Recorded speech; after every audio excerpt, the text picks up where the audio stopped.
বাংলাদেশ ইসলামী ছাত্র শিবির।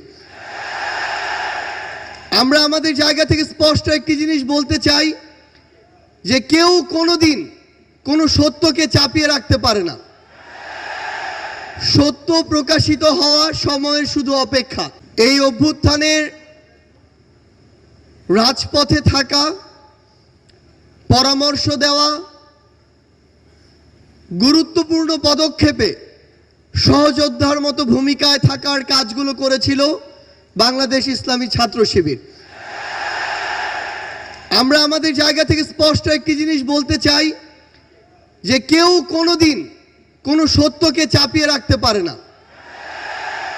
সত্য প্রকাশিত হওয়ার সময়ের শুধু অপেক্ষা।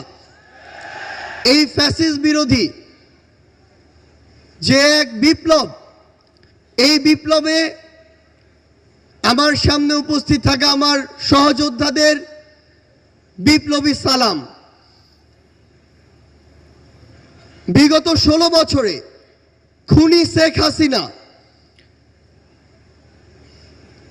যাকেই তার পটেনশিয়াল থ্রেট মনে করেছিল, তাকেই যেভাবে পেরেছে নানা উপাধি দিয়ে, নানা তকমা দিয়ে ব্লেম গেম খেলা যেটি ছিল সেই খেলায় মেতে উঠেছিল।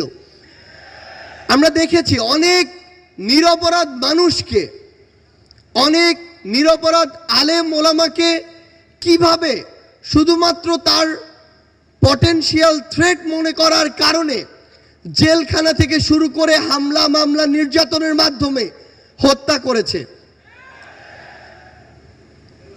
আমরা আমাদের জায়গা থেকে মনে করি যে বাংলাদেশ ইসলামী ছাত্র শিবির সহ বাংলাদেশের এমন অনেক গুরুত্বপূর্ণ ব্যক্তি ছিল, সংগঠন ছিল, যাদেরকে এই খুনি শেখ হাসিনা বাংলাদেশে, এই স্বাধীন দেশে বেঁচে থাকাটা তাদের জন্য দুঃসাধ্য করে রেখেছিল।